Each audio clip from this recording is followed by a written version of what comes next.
로마 제국의 16대 황제로 제위했던 아우렐리우스라는 황제가 있었습니다. 이분이 쓴 책이 전에 내려오고 있는데 그분의 명상록에 다음과 같은 글이 있습니다. 사람은 누구나 다 숨을 곳을, 숨을 집을 찾습니다. 그리하여 시골이나 바닷가나 산속에 은퇴하기를 원합니다. 그리고 그대도 또한 그것을 언제나 바라고 있는 줄 모릅니다. 그러나 이것은 평범한 사람들이 하는 바람입니다. 왜냐하면 자기가 은퇴를 하려고 원하기만 하면 언제나 할 수 있기 때문입니다. 은퇴해야 한다면 자기 자신의 영혼보다 더 조용한 곳도 번잡하지 않는 곳도 없는 것입니다. 이번에 글을 읽으면서 꼭 나를 두고 하는 말인 것 같은 느낌이 들었습니다. 숨을 집을 찾는다는 말에 안식할 곳, 쉴 곳을 찾고 있는 현대인들의 모습을 아마 그 당시 2000년 전에도 로마 시대도 사람이 갈구했던 것 같습니다. 근데 이분은 스토아 학파의 철학자이면서 황제였지만 이분은 진정한 숨을 집은 바닷가에 있는 곳, 산속, 숲속, 시골이 아니라 정말 조용하고 번잡하지 않는 곳은 자신의 영혼이다 이렇게 표현을 했습니다. 특히 자기 내부, 자기 마음속의 심령, 내면을 돌이켜보면 곧 완전한 평정으로 돌아가는 그런 묵상, 그런 상념을 마음속에 지니고 있는 사람의 경우가 그렇습니다. 이렇게 표현을 했습니다. 인간은 내면의 여러 가지 욕망들, 탐욕적인 것들, 또 여러 가지 육체의 유혹들, 마음의 생각을 비워버리는 것이 그게 우리 심령 안에, 내 안에 있는데 그 심령을 늘 새롭게 하는 게 그게 진정한 숨을 집이라고 표현을 했습니다. 아우렐리우스 황제는 계속해서 말을 했습니다. 평정이란 마음이 호숫가에 파동이 없이 잔잔한 상태와 같은 잘 정리된 상태를 말합니다. 됐습니다. 여러분, 우리 마음이 자꾸 충동이 되고 마음과 생각이 자꾸 요동을 하는 이유가 어디에 있을까요? 그 대부분 다 욕심 때문이라고 말을 합니다. 마음의 욕망, 탐욕을 비워버리는 것이 진정한 안식처입니다. 이렇게 이 황제는 그 책에서 지적을 합니다. 언제나 조용한 마음 속에 또 평정심을 유지하고 마음을 이렇게 비워버린 상태가 되면은 영혼이 쉼을 얻게 됩니다. 이렇게 표현을 했습니다. 그래서 그는 자기 자신의 영혼을 깨끗게 하는 것, 정화시키는 것이 매일매일 필요합니다. 자신의 영혼을 매일매일 깨끗하게 정화시키는 것이 진정한 안식이 되는 것입니다.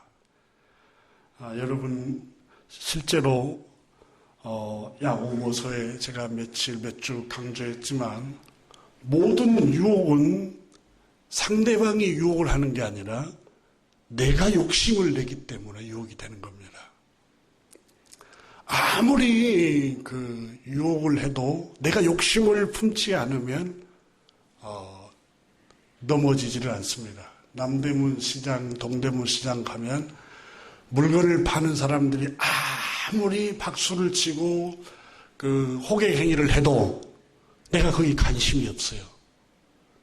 관심이 없으면 거기에 물건 사라는 데에 현혹되지 않습니다. 그러니까 이분도 마음을 비우는 것이 그게 바로 쉴 곳이요. 안식처다.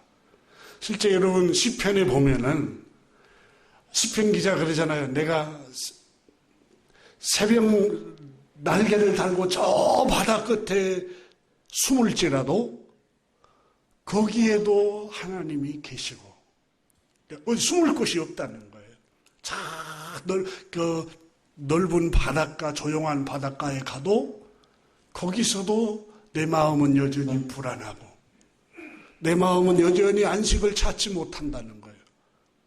그곳에도 하나님께서 내 양심을 늘 쫓아오고 또 죄책감으로 늘 나를 책망을 하기 때문에 저 바다 멀리 달아날지라도 거기에서도 안식을 찾지 못한다고 시편 기자가 고백하지 않습니까?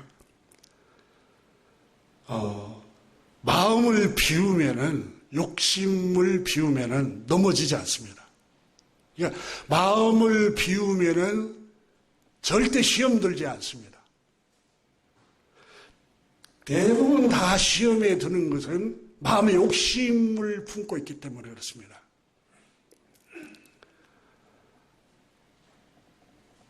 여러분 왜 가정에서도 시험이 듭니까? 사랑받으려고 하는 욕심 때문에 시험 드는 거예요. 본래 그런 마음이 없고 비워버리면 시험 들 일도 없어요. 내가 기대하고 늘 사랑받으려고 하고 사랑을 주기보다는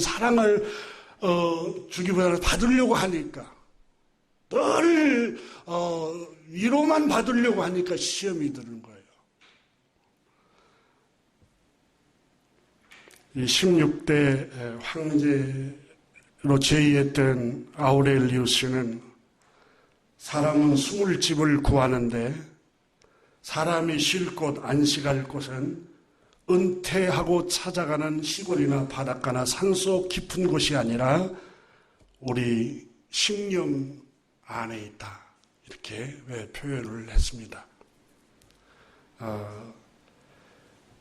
이 사람은 로마의 제국의 황제였지만 화려한 궁전도 안식처가 되지 못했습니다. 천하를 다스리는 권력을 쥐고 높은 지위에 올라갔지만 안식처가 되지 못했습니다. 그 권력도. 진정한 안식처는 마음의 평정심을 유지하는 것. 그 평정심을 어떻게 유지합니까? 마음을 비우는 겁니다. 비운다는 게 쉽지가 않잖아요. 욕심을 내려놓고 마음을 비울 때에 유혹에 끌려다니지 않습니다. 시험에도 들지 않습니다. 내가 욕심이 없는데, 내가 마음을 비우고 있는데, 여러분 욕심을 낼 때 덫에 걸리는 거예요. 다 덫에 걸리는 이유가 욕심 낼 때 덫에 걸립니다. 우리가 오늘 읽은 로마서 3장 23절, 24절 말씀에 보면 23절은 모든 사람이 죄를 범했습니다. 라고 고백을 바울 선생이 하고 있습니다. 여러분, 우리가 로마서 2장을 같이 공부를 했습니다만은, 하나님은 의로우신 분입니다. 그래서 의로우신 하나님은 공평하시고 또 정의로우셔서 헬라인이나 유대인이나 이방 사람이나 유대 사람이나 차별하지 않습니다. 그렇습니다. 이방인이 죄를 지으면 벌하시고 유대인들이 죄를 지으면 벌하지 않으시고 그런 분이 아닙니다. 하나님은 공평하신 분입니다. 유대인이 되었든지 이방 사람이 되었든지 하나님은 행한 대로 공평하게 심판하신 분입니다. 바울 선생이 이걸 얘기하면서 로마서 2장 6절 이하의 표준 세번역 성경은 이렇게 번역했습니다. 하나님께서는 각 사람에게 그가 한 대로 갚아주실 것입니다. 그가 행한 대로 갚아주신다는 거예요. 시편 109편에 보면은 저주하기를 좋아하더니 그 저주가 자기에게 임하고 그렇잖아요. 저 시편 109편에 말씀하였어요. 우리 주님께서도 말씀하셨어요. 어느 집에 들어가든지 평화를 빌면 그 평화가 그 집에도 들어가지만 비는 너에게도 그 평화가 너희 집에도 들어갈 것이다. 여러분, 우리가 복을 받기를 원하면 늘 축복을 해야 됩니다. 이웃을 축복하고 주변을 다 축복을 해야 돼요. 로마서 2장 7절에 보면은 참으면서 선한 일을 하여 영광과 존귀와 불멸의 것을 구하는 사람에게는 영원한 생명을 주시고 참으면서 선을 행하는 사람에게는 영광도 주시고 존귀함도 주시고 영원한 생명을 주신다. 선을 행한다는 게 여러분 참고 인내하지 않으면 계속 선을 행할 수가 없습니다. 또 8절에 이기심에 얽매여서 진리를 거스르고 불의를 따르는 사람에게는 진노와 분을 내리실 것입니다. 악한 일을 하는 모든 사람에게는 먼저 유대 사람을 비롯하여 그리스 사람에게까지 환난과 고통이 있을 것이요 악을 행하는 사람은 모든 사람에게는 유대인이 됐든지 이방 사람, 그리스 사람이 됐든지 환난과 고통이 있을 것입니다. 바울 선생이 그렇게 말씀했습니다. 다시 말하면 여러분, 악을 행하는 모든 사람들, 목사가 됐든 평신도가 됐든 기도를 5시간씩 10시간씩 하는 사람이든 기도를 조금밖에 못한 사람이든 간에 악을 행하는 사람에게는 환난과 고통이라는 심판을 하나님 하신다는 거예요. 여러분, 우리 개신교의 기복신앙 가운데 잘못된 가운데 기도만 많이 하면 모든 환난이 사라집니다. 이 거짓 가르침입니다.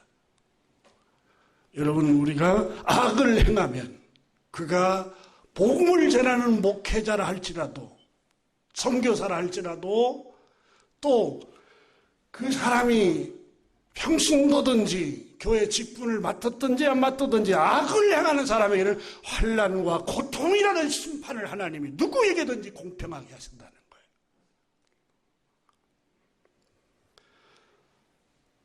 거예요. 선한 일을 하는 모든 사람에게는 먼저 유대 사람을 비롯하여 그리스 사람에게까지 영광과 존귀와 평강이 있을 것입니다. 누구든지 선을 행하면 그 사람이 여러분 평신도든 목회자든 상관없어요. 선을 행하는 사람에게는 하나님이 상을 주시는데 평강, 존귀와 영광과 평화를 주신다는 겁니다.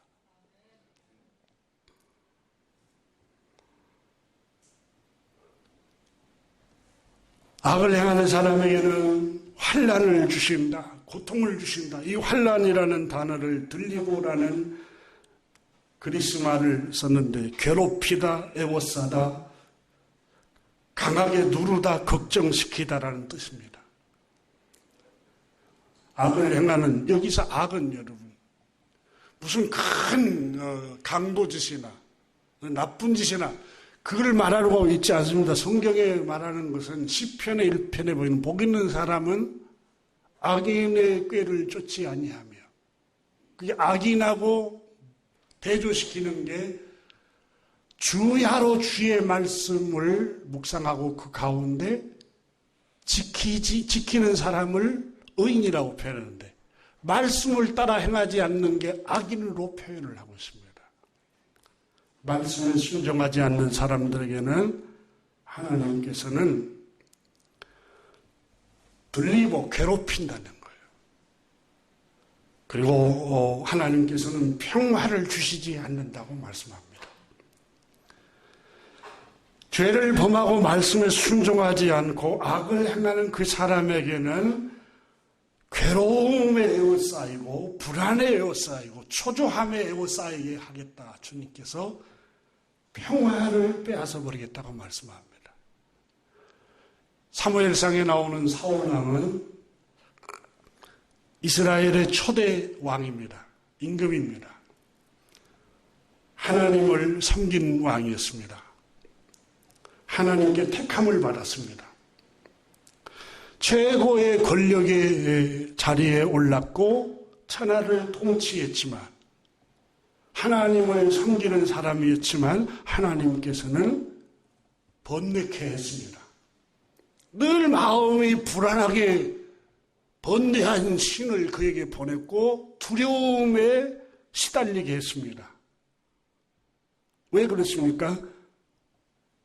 사무엘상 15장에 보면은 그가 범죄했기 때문에, 그래서 악을 행했기 때문에.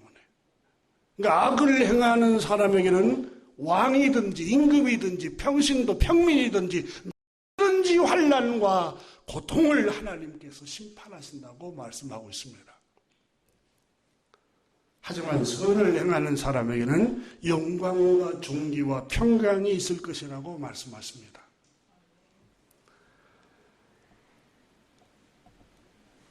말씀에 순종하지 않고 불순종하는 것이 악인입니다. 악인에게는 평강이 없다고 선지자 이사야에서의 기록이 되고 있습니다. 말씀에 불순종하는 게 악인이라고 성경은 말합니다. 아담과 하와가 말씀에 불순종함으로 제일 먼저 찾아온 게 동산의 나무 그늘에 숨었어요. 아담아, 하나님이 부르셨습니다. 내가 왜 숨었느냐? 불안해서 숨었습니다. 여러분, 말씀에 불순종하면은 제일 먼저 나타나는 하나님의 심판이 불안입니다. 이사야서 57장 20절 21절에 보면은 그러나 악인은 평온함을 얻지 못하다. 악인은 평온함을 얻지 못하고 그물이 진흙과 더러운 것을 늘 솟구쳐내는 요동하는 바닷물과 같다. 맑은 물은 평안을 의미하는데 진흙탕의 혼란스러운 바닷물, 요동치는 진흙탕의 흙탕물과 같다는 말은 마음이 늘 혼란스러운 거예요. 마음이 늘 불안하고, 마음이 늘 초조하고 두렵고, 쫓아오는 자가 없어도 늘 쫓기고, 악인은 이와 같이 평안함을 얻지 못하고 그물이 진흙과 더러운 것을 늘 솟구쳐내는 요동하는 바닷물과 같으니라, 이렇게 표현했습니다. 내 하나님의 말씀에 악인에게는 평강이 없다 하셨느니라, 이렇게 선지자 이사야가 전하고 있습니다.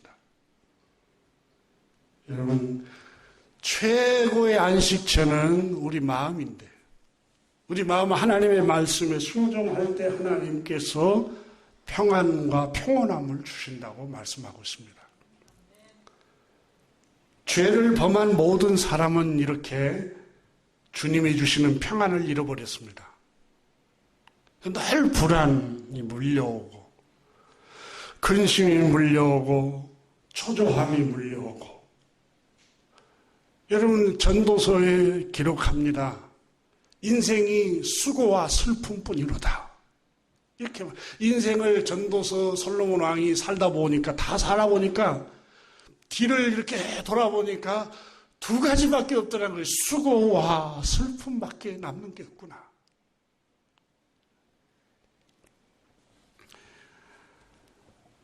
이게 하나님께서 인간을 향한 아담 하와가 범죄한 이후로 하나님이 우리 인간에게 내리셨던 심판입니다. 로마서 3장 9절에는 모든 사람은 죄 아래에 있고 죄를 범했다고 바울 선생은 말씀합니다. 그러면 죄인에게는 평안이 없다고 그랬어요. 자, 율법이 말하려고 하는 바는 모든 입을 막고 온 세상 사람들이 하나님의 심판 아래에 있음을 알려주고 있다고 말씀합니다. 율법은 내가 의로우신 하나님 앞에서 죄인임을 깨닫게 해준다고 바울 선생은 말씀하고 있습니다. 그렇습니다. 모든 사람은 의로우신 하나님 앞에서 의로움이 전혀 없습니다. 물론 여러분, 도덕적으로 윤리적으로 조금 깨끗하고 정도의 차이지, 절대자이신 의로우신 하나님 앞에서는 모든 사람은 죄를 범한 불의한 사람들입니다. 의가 전혀 없어요. 의가. 근데 로마서 6장 23절에 죄의 삭은 사망이요 그랬어요. 죄의 대가는 사망이요 죄의 형벌은 죽음이라고 표현하고 있습니다. 그러니까 하나님이 얼마나 죄를 역겨워하시냐면 죄에 대한 심판은 죽음이요 죄에 대한 심판은 사망으로 하나님 선고할 정도로 죄를 역겨워하십니다. 그런데 세상 죄에는 즐거움이 있습니다. 성경에 그렇게 표현합니다. 모세는 세상의 죄의 낙을 잠시 즐거워하는 죄의 낙을 피했다 그랬습니다. 여러분, 우리가 생각하는 육체의 눈에 보이는 물질적인 것들, 지위, 명예, 육체적인 쾌락, 이런 것들은 잠시 낙을 줄 수 있습니다. 쾌락을 잠깐 줄 수 있습니다. 그러나 영원한 저주요, 영원한 죽음입니다. 사망입니다. 아담과 하와가 하나님 말씀에 불순종했습니다. 죄를 범했습니다. 죄를 범하고 나서 온 하나님의 공평하신 하나님의 심판이 뭐였습니까? 성경은 말합니다. 너는 흙이니 흙으로 돌아갈지니라. 죽음을 선고했습니다. 여러분, 창세기 3장 23절부터 22절부터 24절을 한번 보십시오. 아담과 하와가 범죄한 후에 하나님이 얼마만큼 진노하시는가?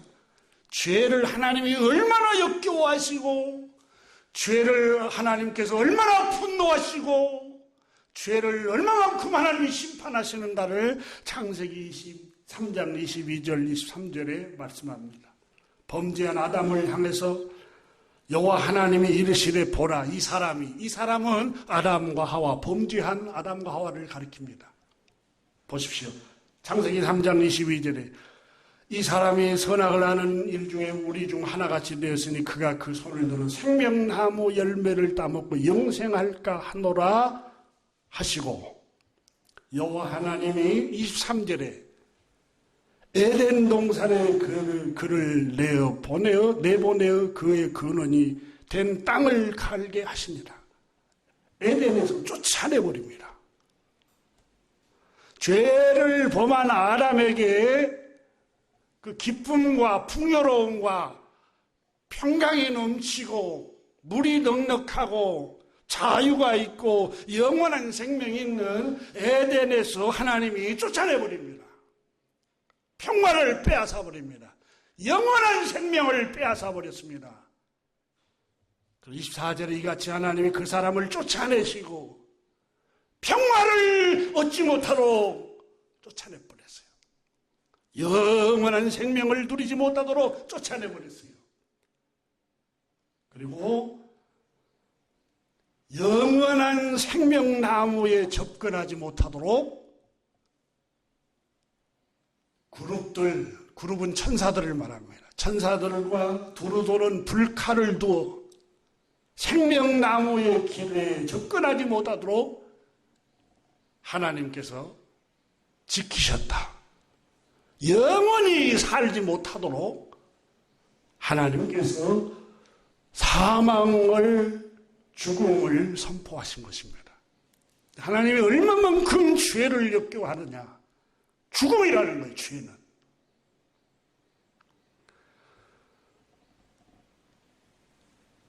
우리의 생명을 주관하신 분은 창조주 하나님이십니다.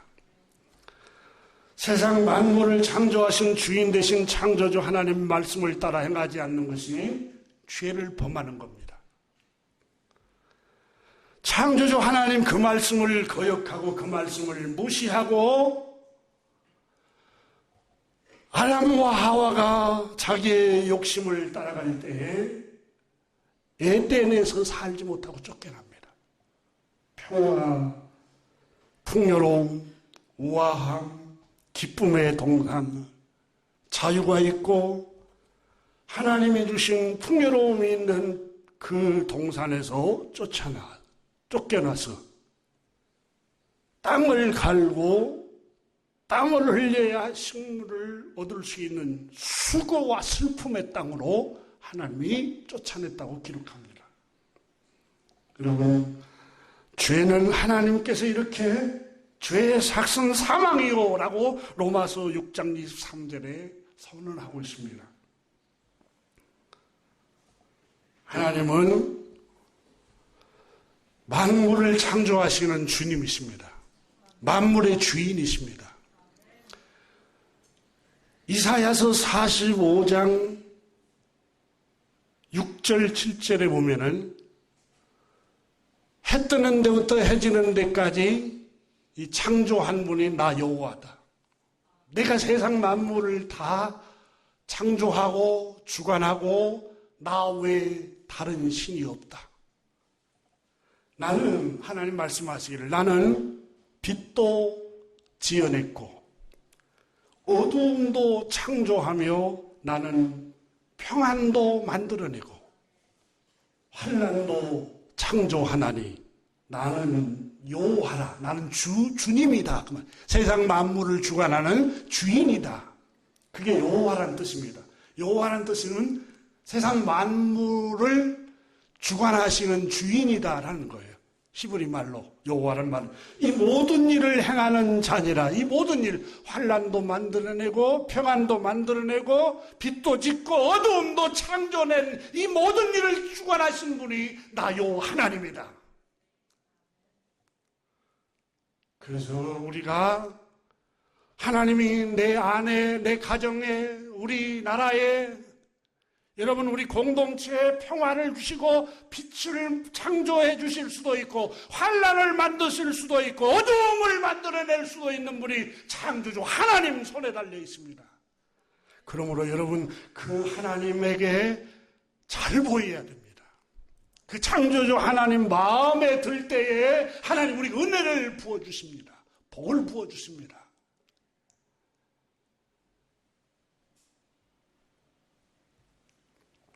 하나님께 잘 보여야 하나님의 은혜를 입습니다. 여러분 창세기에 보면은 요셉이라는 사람이 나옵니다. 근데 요셉은 여러분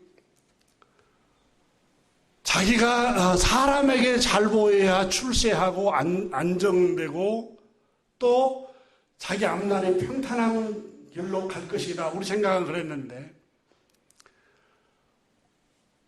보디발에게도 잘 보이지 않고 보디발 와이프에게도 잘 보이려고 하지 않습니다.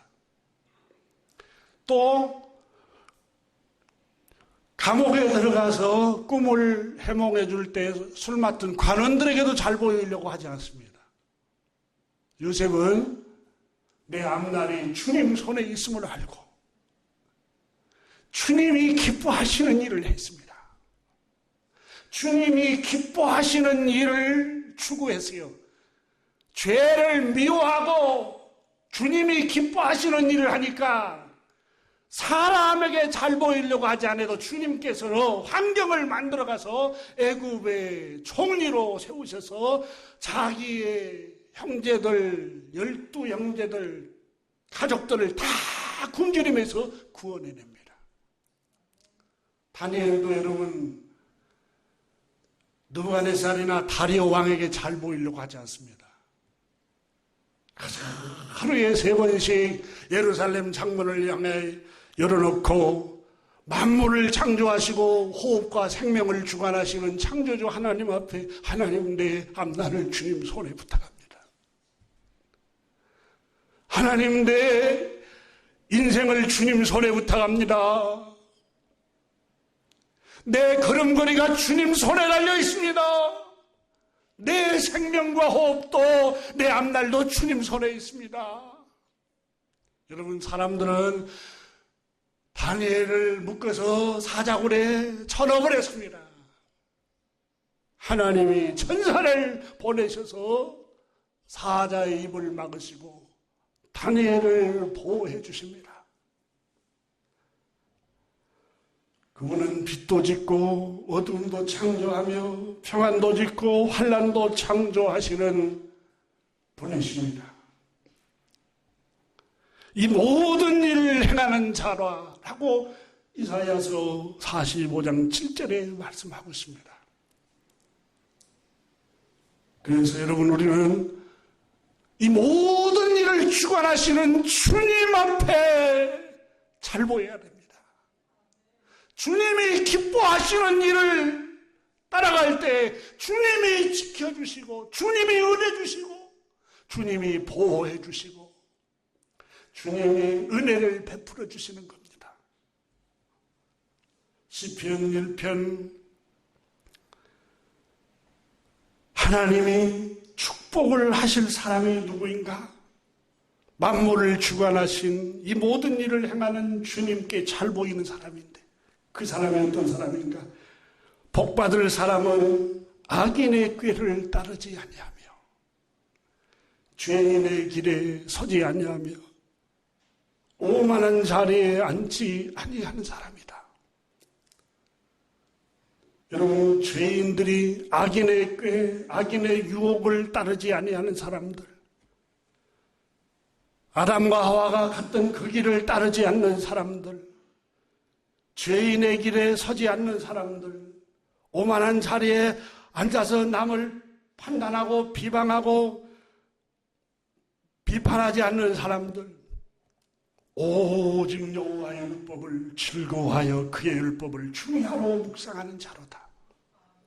겨우 여러분 하나님은 이 모든 일을 행하시는 분입니다. 그분은 오직 여호와의 율법을 즐거워하는 사람을 은혜를 주신다는 거예요. 성경을 사랑하면 하나님이 은혜를 주십니다. 여러분 가정이 잘 되기를 원하면 성경을 사랑하세요. 성경을 읽으세요. 또 성경을 가까이 하세요. 주야로 묵상을 하세요. 그리고 악인의 길이 어떤 길인가? 죄인의 길이 어떤 길인가? 오만한 자의 자리는 어떤 자리인가? 이걸 늘 비추어서 자기 마음을 늘 새롭게 해야 됩니다.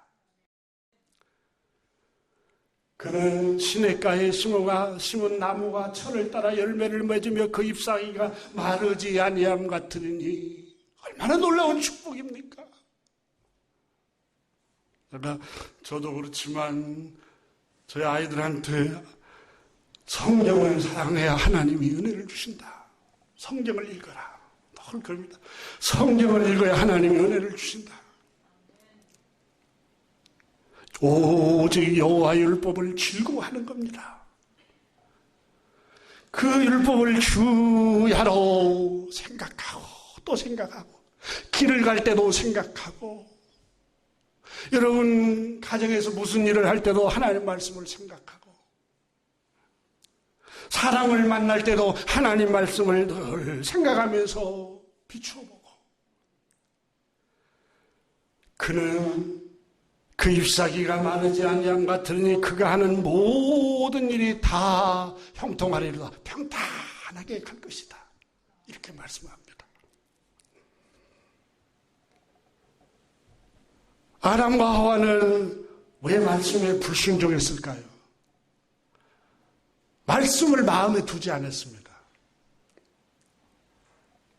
시편 119편의 청년이 무엇으로 그 행실을 깨끗게 하리까?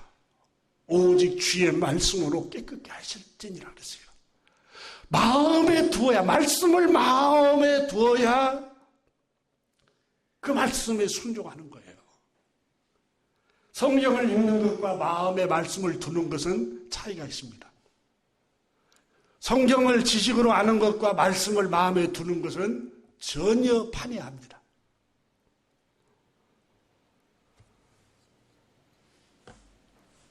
아담과 하와는 왜 말씀에 불순종했을까요? 마음의 말씀을 두지 않았어요. 그리고 그 말씀이 얼마나 무서운지를 몰랐어요. 설마 죽음과 저주와 사망이 올 줄이라고 생각도 못했어요. 말씀에 불순종하면 설마 이런 일이 생길까? 이런 저주가 들어올까? 이런 것들이 우리 식량과 우리 가정과 우리 주변의 자녀들에게 올까? 근데 진짜 들어왔어요. 창세기는 아담과 하와의 사건을 통해서 하나님의 심판을 두 가지로 제가 언급했습니다. 지난주에도 한 번, 하나는 영원한 생명을 빼앗아 버렸고 죽음과 저주와 사망을 하나님이 심판하셨고 둘째 형벌은 에덴 동산에서 쫓아내버렸어요. 에덴은 여러분 기쁨이 있고 평화로운 동산입니다. 수고와 슬픔이 있는 곳으로 쫓아내버렸어요. 이게 죄에 대한 하나님의 심판입니다.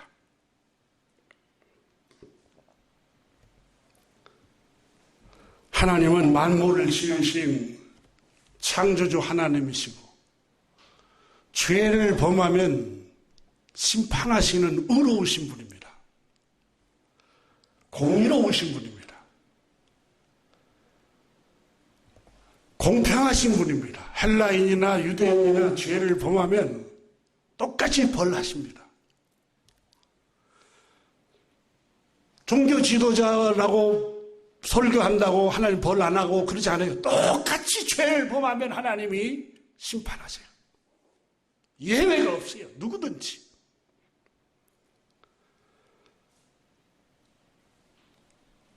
그래서 아담과 하와가 범죄함으로 영원한 생명을 빼앗아버리고 수고와 슬픔이 우리에게 따라다니고 있습니다. 사망과 저주가 들어왔습니다. 하나님은 의로우시지만 동시에 자비가 끝이 없으신 하나님이십니다. 인자하신 하나님이십니다. 여러분 시편 기자가 여호와의 선하심과 인자하심이 영원하도다. 계속 여호와의 선하심과 인자하심이 영원하도다. 영원토록 하나님의 자비는 끝이 없습니다. 그 끝이 없으신 자비로우신 하나님께서 동시에 의로우십니다. 공평하신 하나님입니다. 여러분 공평이라는 것은 의롭고 정의로우신 분이라는 뜻입니다. 그러니까 죄를 범하면 죄의 삭은 사망이라고 율법에 기록되어 있습니다. 그러면 공평하시고 정의로운 분이라면 죄를 범하면 반드시 심판을 해야 죄를 묵과하실 수가 없어요. 간과하실 수가 없어요. 죄를 범하면 반드시 하나님, 정의로우신 하나님은 심판하셔요.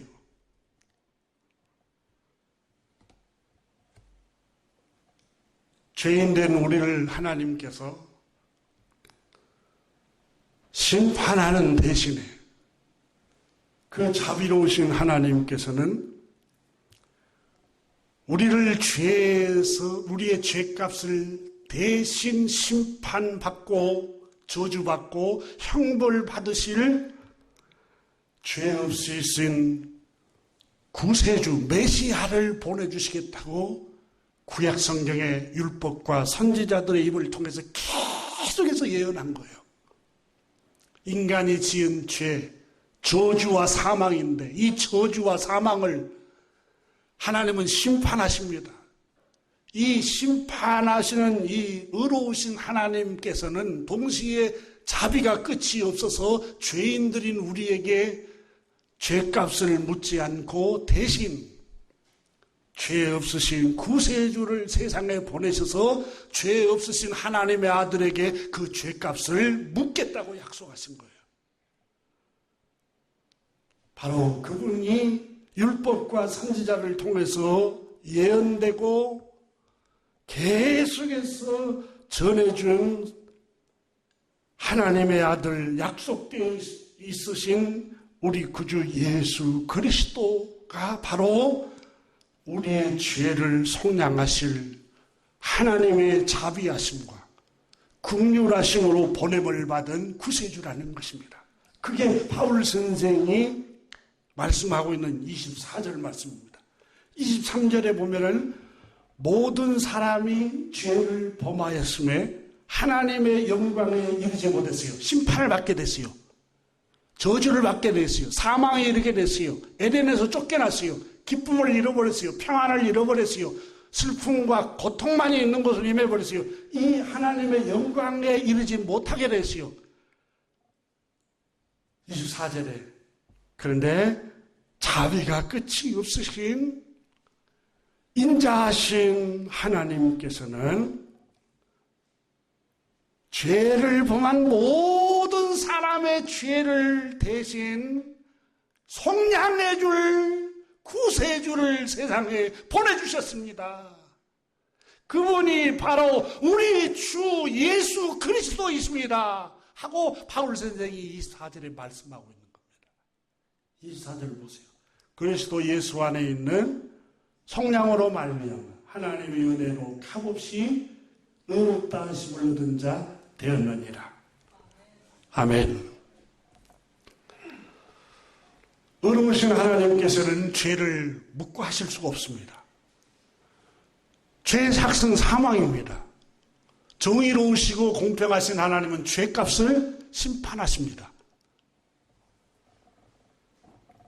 그 죄값을 죄인된 우리에게 묻지 아니하시고 우리를 죄에서 구원하시기 위해서 죄를 알지도 못하시고 죄가 없으신 하나님의 아들 우리 구주 예수 그리스도를 인류의 죄를 대신 속량하실 구주로 하나님의 어린 양으로 세상 죄를 지고 가는 어린 양으로 보내셨다는 겁니다.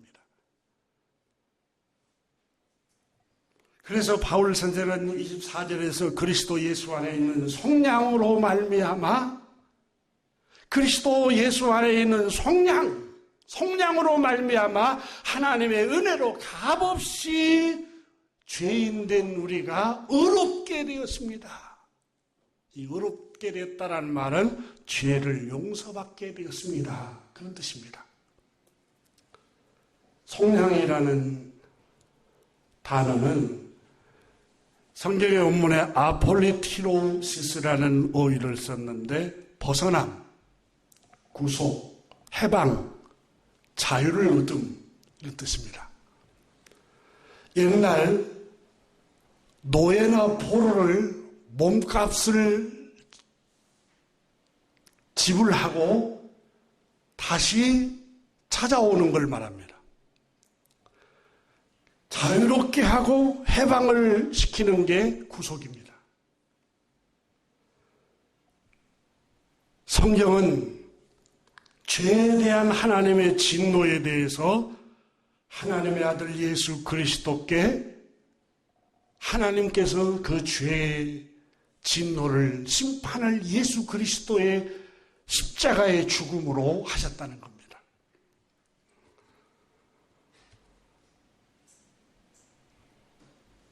죄를 범한 사람은 스스로 율법의 행위로는 의로워질 수가 없음을 아시고 자비로우신 하나님께서는 우리가 지은 죄의 형벌을 죄 없으신 하나님의 아들 예수 그리스도께 다 짊어지게 하신 것입니다. 그래서 예수님께서 십자가에 못 박아 죽임을 당하면서 다 이루었다라고 말씀하신 것이 바로 인류의 모든 죄를 내가 다 담당했다. 그러면서 예수님께서 마태복음 11장에 수고하고 무거운 짐진 자다 다 내게로 나오라. 내가 너희를 쉬게 하리라. 자유를 주고 구원을 주겠다는 말씀입니다. 그러면 예수님은 십자가에서 피를 흘려 죽임을 당하셨을까요? 우리 모든 사람의 죄를 대속하시기 위해서 형벌을 받으신 거예요. 하나님의 정의로운 죄에 대한 심판을 예수께 하신 거예요. 레위기 17장 11절에 보면은 육체의 생명은 피에 있습니다. 내가 이 피를 너에게 주어 제단에 뿌려 너희의 생명을 위하여 속죄하게 하였나니 생명이 피에 있으므로 피가 죄를 속하느니라. 창세기 9장 6절에는 다른 사람의 피를 흘리면 그 사람의 피도 흘릴 것이니 이게 하나님의 공평입니다. 다른 사람의 피를 흘렸으면 그 죄를 갚으려면, 죄값을 갚으려면 자신도 피를 흘려야 된다는 거예요.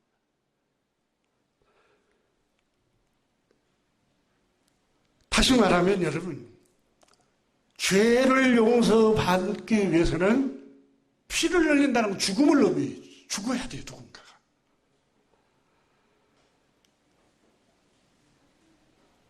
우리의 죄를 속량하기 위해서 하나님의 아들 예수 그리스도께서 대신 피를 흘려 죽임을 당하신 거예요. 그래서 세례 요한은 예수님을 가리켜서 요단강 사방에서 유대인들이 몰려 나오고 있을 때 보라! 세상 죄를 지고 가는 하나님의 어린 양이로다. 이렇게 외쳤습니다. 인류의 모든 사람의 죄를 짊어지시고 우리 주님 예수 그리스도께서는 하나님의 심판을 받으신 겁니다. 이것을 시편 기자들이 선지자 율법서가 증거하고 있는데 주전 700년경에 선지자 이사야가 우리의 죄를 속량하러 오실 구세주의 고난에 대해서 이사야 53장 5절에 그가 찔림은 우리의 허물을 인하며 그가 상함은 우리의 죄악 때문이라. 그가 징계를 받음으로 우리는 평화를 누리고 그가 채찍에 맞음으로 우리는 나음을 입었도다. 우리는 다 양 같아서 그릇 행하여 각기 제 길로 갔거늘 여호와께서는 우리 모두의 죄악을 그에게 담당시키셨도다. 그가 찔림은 우리의 죄악을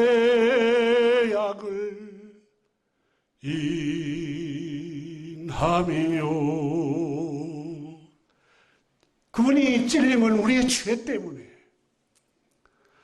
우리가 지은 모든 죄를 그 자비가 끝이 없으신 하나님께서 우리의 죄를 용서하시고 우리를 의롭다 하시기 위해서 정의로우신 하나님이 죄값을 그냥 용서하실 수는 없고 죄 없으신 하나님의 아들을 보내셔서 우리의 죄의 모든 형벌을 그 아들에게 십자가에서 다 징벌하셨다는 겁니다. 베드로전서 2장 24절에 친히 나무에 달려 그 몸으로 우리 죄를 담당하셨으니 이는 우리로 죄에 대하여 죽고 의에 대하여 살게 하려 하십니다. 그가 진찍에 맞음으로 너희는 나음을 얻었나니. 히브리서 9장 12절은 염소와 송아지의 피로 아니하고 오직 자기의 피로 영원한 속죄를 이루사 단번에 성소에 들어가셨느니라.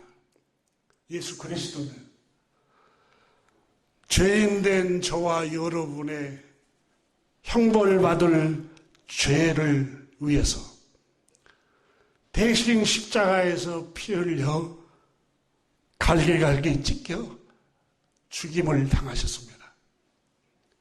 그래서 예수 그리스도의 고난은 내 죄 때문입니다.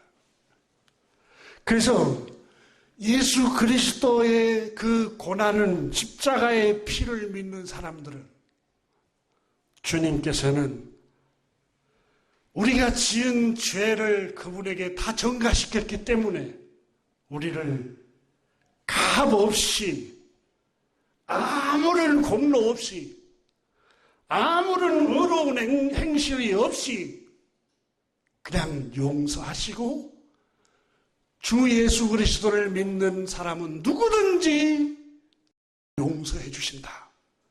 이것이 복음입니다. 이것이 구원의 소식입니다. 이것이 로마서의 주제입니다. 교우 여러분, 예수 그리스도는 우리의 죄를 속량하게 오실 구세주이십니다. 그분을 보내주신 분이 자비가 끝이 없으신 하나님 우리 아버지십니다. 근데 로마서 8장에 자기 아들을 아끼지 아니하시고 내어주시니까 자기 아들도 아끼지 아니하시고 우리를 구원하시기 위해서 내어주신 아버지께서 하물며 너희를 구하는 것을 주시지 않겠느냐. 자기 아들도 아끼지 아니하고 내어주셨는데 겨우 여러분 하나님의 끝없는 사랑과 인자하심과 자비하심을 믿으시기를 주의 이름으로 축원합니다. 하나님이 여러분을 지키실 것이고 인도하실 것을 확신합니다. 하나님께서 눈동자처럼 지키실 겁니다. 자기 아들도 아끼지 아니하고 내어주신 하나님 우리 아버지께서 누가 우리를 그리스도의 사랑에서 끊으리요? 환난이나 적신이나 칼날이나 핍박이나 가난이랴 질병이라 그 아무것도 하나님의 사랑에서 우리를 끊을 수가 없습니다. 여러분 주님을 의지하십시오. 주님은 두세 사람이 모인 곳에 그들 중에 함께 계시고 너희가 무엇을 구하든지 아버지께서는 너 있을 것을 아신다고 그랬어요. 기도하겠습니다.